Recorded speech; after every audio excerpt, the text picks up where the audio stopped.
Mina benkomo yebo Dokoso Shangane kulapha ezinye sazukufa ngomdlebe sinibingelele sinamukeleke phina phila wethamele khona i1 KZN TV igama lami nguphiwe ngokwaMthembu njengoba sikhuluma nawe ke embukeli siyazi ukuthi ke inyanga esigoqayo inyanga ke kaZibandlela inyanga kaDisemba siyazi ukuthi kule nyanga ikakhulukazi ke sibe nezinsuku la khona ke esiqala khona ngoNovember 25 kuze kube ke umhla ka11 December sithi 16 days of activism. Sibe nayo ke inhlahla yokuthi ke siqophe uhlelo oluqondane ke nohlelo noma ke nesimo ke esikanjalo kulapho siyesifise ukuthi sizwe njengoba sazi ukuthi phakathi kwezimo ezikhona nezinto ezayenzeke uyathola ukuthi phakathi kokuhlukunyezwa kwabantu kuhlukunyezwa izingane izimo zisuke zehlukene ke ngendlela ke eziningi ezahlukahlukene. Abanye bahlukunyezwa amalungu omphakathi abanye bahlukunyezwa abantu abasuke besondelene nabo kulapho kuze gcine kuhamba kungena khona ke nabalapha ngokwesintu abalaphi bendabuko abagcine ke kutholakala ukuthi abanye babantu babazisulu batholakala emahlathini sebebulewe betholakala emahlathini sebecweyiwe. Siyafisa ukuthi ke sizwe ohlangothini ke lwabelaphi bendabuko ngomlomo ke kaDokotela uMalala Phezulu uDlamini okuyena ke ozokethi ukusilandisa enabe ngalolu daba ukuthi ngempela ke ikhona yini into efana nale esingathi ke umuntu uyakwazi ukuthi ke esizakale kumbe enze okuthile ngomzimba womunye umuntu. Siyodlulela phambili mbukeli ngokuthi sibheke phakathi kwezinye zezinto izimo ezike zaba khona phambilini nokuyilapho khona sibona abantu okuyibona ke baphehli balolu dlame abanye bephelela emajele abanye bagcine bebuyela emphakathini ngenhloso ukuthi ke bezoxolisa. Kodwa ke mbukeli asiyekudokotela uMalala Phezulu okuyena ke ozosibeka esithombeni ngaphambi kokuthi siqhubeke nodaba uma ngabe sithi ke abakhulume. Ngibingelele uDlamini Sibongo owaziwa ngoDr Malala Phezulu kwezokwelapha. So namhlanje ke ngithi ngithinte nje kancane njengoba kuyinyanga elisana nokuhlukunyezwa kwabantu besifazane nezingane. Thina ke njengabelaphi egameni labelaphi ngathi asihambisani nalokho kakhulu. Siyazi ukuthi baningi abantu asebehlukumezekile ngaleyo nto eyenziwayo abantu kwesinye isikhathi babe nezinkolelo zokuthi uma bebulala besifazane noma izingane khona izinto abangazenza eziyimithi ukuthi bakwazi ukukhuphula inhlanhla zabo noma benzeni. So lokho singabelaphi siyakuphikisa kakhulu. Ayikho into enjalo futhi awukho umuthi owakhiwa ngomuntu. So ke egameni labelaphi sikhahlela ngenyawo zombili ukuthi umuntu mefuna ukwelapha akalaphe ngamakhambi esintu futhi awafundele nothi ezinye izinto msakazi. Kodwa kuleso simo esinjalo sesike sibuke kakhulu omunye umthelelo ukhona impela ekutheni abantu noma nabo abesifazane bathatha izinto ezithize badlisa abantu besilisa. Uma bedlisa abantu besilisa bazobadlisa ngezinto ezinobulwane phakathi. Kungenzeka kube izinto ezinemkhovu noma otikolosho noma izinto ezithize ezingajika umuntu wesilisa athe kade kahle umuntu agcine kwesisikhathi abenenhliziyo encane kanti wenziwa yilento engaphakathi kuyena. Mbukeli ke lapho ekhaya ngempela njengoba ngeke ngayendlalela inkulumo ethi phakathi kwabantu ababangabaphehli balolu dweshu kuyenzeka bagcine abanye bephelela ke emajele. Kodwa siyafisa ukuthi sizwe ukuthi ekhulumeni kwabo emveni ukuthi sebezenzile lezi zinto sebebuyela emphakathini bezoxolisa yini abangasitshela yona eba isifundo nabangayidlulisa nje emphakathini ibe umyalezo ukuthi nanoma ubani ongafisa ukwenza into efana nale engabe esayenza ngoba imphumela yayo ayikho mihle kanti futhi alikho iqiniso kulokhu okuyimfundiso ze abantu abebekusho bethi ikhona imithi nokusizakala okungaphuma ke ecubeni zomunye umuntu. Asibathole uma ngabe sithi ke abakhulume.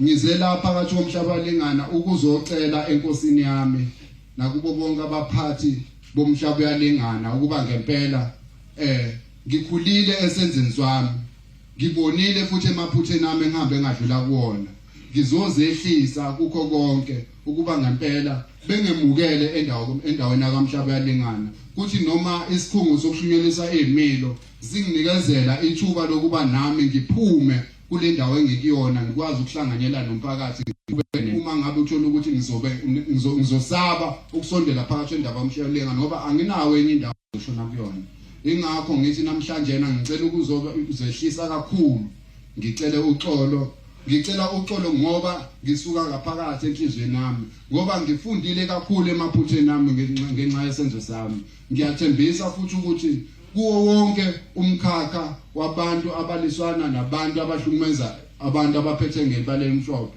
ngiyesibophezela nami ukuthi engathi ngingalekeleleka ekuthenini nami ngisondele kuleyo ndawo ngizoyikhulumela mina live into eyenzeka kumina ngimtshele umuntu osafisa ukucabanga ukuthi naye kusasa egcine sezwela kulesimo esagcina seshela mina ukuthi le ndlela ayihambayo umuphi umvuzo wayo ngoba ungazitshela ukuthi uhlakaniphile ngasikhathi usayenza kodwa ukhuluma iqiniso yinde indalo omkhetho noma ngabe kuthiwa icala wena uzolenza uhlale 2 years kungabonakali kodwa igazi lomuntu mina ngikubonile ngomufu ukuthi liyakhuluma igazi lomuntu ngoba wakwazi umufu ukuthi simbulale siphinde simsuse la simbulalele khona kodwa yena wakwazi ukuthatha umndeni wakhe ukukhombisa ukuthi uzidla wakho kuyena. So namhlanje ngiyazi ukuthi uma wami la ekhona noma ngazi ukhona enda wayengangikhuliselanga mina ukuthi sekufanele ngikhiphe umphefumulo womuntu. Ngangisemncane ngalesa sikhathi ngangifunda ugrade 8 lapho eDumangazi. Angikwazanga ucomplete izifundo zami ngaleso sikhathi. But namhlanje angazi noma uma ukhona nomphakathi ukhona uphelele. Ngifica baka correctional service bakwazi ukungisiza ukuthi ngikwazi ukuqhubeka nesikole ngoba ngangisemncane. Kwakuthiwa ngiqualify mina yonke indawo ngoba ngisemncane iminyaka yami ayivumi ukuthi ngibe sejele. Kodwa bazi abagcine beyitholile indawo ukuthi ngikwazi ukuhlala ngiqhubeke ngizama ukufunda. So namhlanje ngilapha nje ngithi ngizoxolisa emphakathini anginayo enye indawo. Mase kufika isikhathi sokuthi mhlawumbe correctional service usubona ukuthi ngiright ukuthi ngiphume. Ngiyafisa ukuthi ngibuyele emphakathini. Ngiyaxolisa.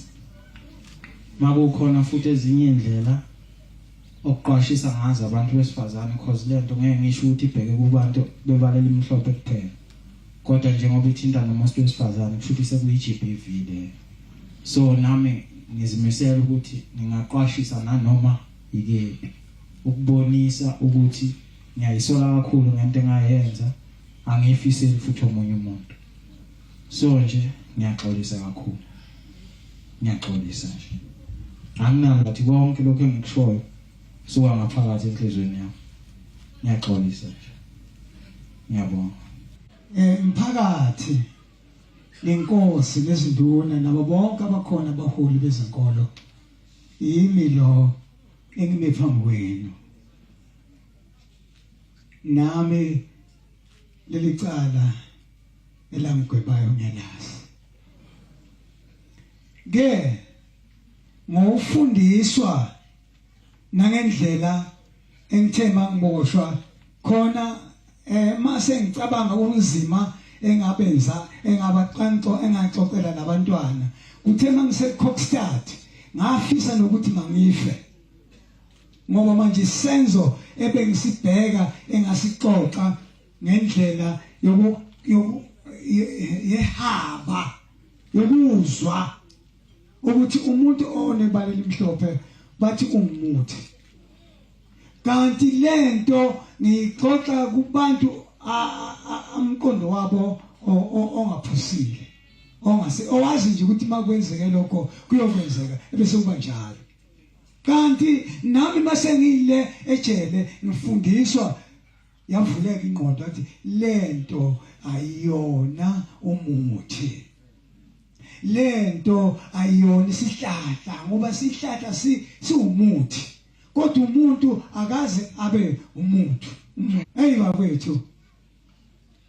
bakwethu ngempela akukho engakuphikisa futhi ngoba uma ngase ngithi ngikhona engikuphikisayo noma khona nami engijustayo kulokho abakukhulumile ebese ngithi ngiyaphikisa ngoba ngasathi manje sekhona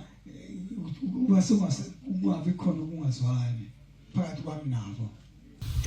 Isithunzi sokwelapha noma sethu nje qobo lethu sesilimele kakhulu ngoba abantu bakholelwa ukuthi lento yobunyanga noma yokwelapha ihambisana nento yokubulala abantu bese kuthiwa kukhona izicubu zabantu ezifunekayo ukuze kukhandwe imithi.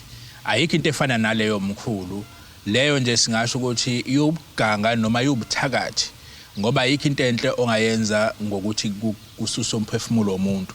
Thina ke asihambisani nalokho kuphela sazi ukuthi amakhambi emvelo okuyiwona kwazi ukuthi ahlanganiswa kwazi ukuthi asebenze aphilise umuntu. So thina kulokho siyakubalekela nabelaphi siyabanxusa abanye abakhohlisekayo bathaka izinto nezinto ezinjalo no sithi no abayilaphi abazama ukuthi ababe balaphi abaphilayo nabasebenza ngendlela eqondile.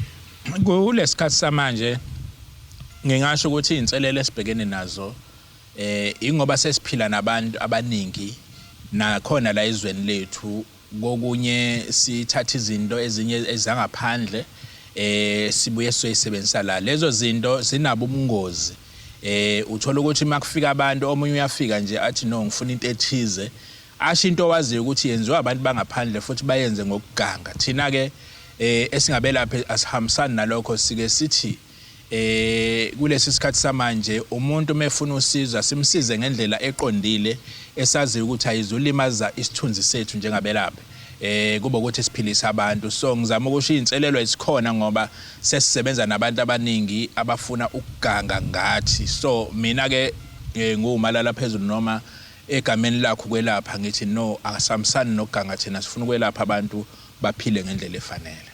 Mbukeli ke siyafisa ukuthi njengoba kade simuzwa naye ke udokotela umalala phezulu kodwa siyafisa nje ukuthi siphinde sitholeke kokunye ukuthi iziphi ke ezinye izinto akwaziyo ukuthi ke alekelele umuntu ngazo. Siyazi ukuthi njengoba ke kuyisikhathi sokuphela konyaka uma ngabe unyaka uqala kuningi abantu okuzobe kuzinhlelo ukubona abafisa ukuthi basizakale khona abanye bafisa ukuthi ke bekwazi ukuthi bethole imisebenzi abanye bafisa ukuthi ke benze lokhuya nalokhuya. Siyafisa nje ukuthi isikhulume naye sizwe ukuthi mhlawumbe kulabo abasuke bafuna okuthile kumbe bafuna ke imisebenzi kukhona yini angakwazi ukuthi abasize ngakho. Asimtholeke sithi ke abakhulume. Sinale ikhambe elinjalo emkhulu mabengena ku TikTok ka Dr Malala Phezulu bazolibona elikhuluma nje ikhambi lokuthi ukwazi ukuthola umsebenzi ofesaya aqashwe aqashwe noma eseqashiwe. Sinale ikhambi lokukhushulelwa futhi esikhundleni. So sizwelana kakhulu nabantu abangasebenzi ngoba ukusebenza ikona okubeka isinkwe etafuleni ukuze sikwazi ukuphila sonke futhi ikona okukhanda umnotho nowethu nje ezweni lethu. So ngasho ukuthi abantu mabenenkinga ukuthi umsebenzi abawutholi sebefundile abanye abaqashwa sinalo lelo khambe lokulungisa leso simo futhi okunye siyahlola si-check ukuthi yini evala izinto zakho zingayi kahle phambili bese sikwazi ukuthi sikusize ngekhambe eliqondile. Mzwa kwethu ke siliguqisa njalo uhlelo besithi abakhulume. Sibonga kakhulu ukuthi ube yingxenye ukusula ekuqaleni kuze kushayile isikhathi. Igama uphiwe ngokwamthembu uncede inyoni encane yasha amaphiko yandiza. Ngivumeleni ngiguqe esiguqeni sonke siyothi suma kube kusuluzayo inkosi inibusise.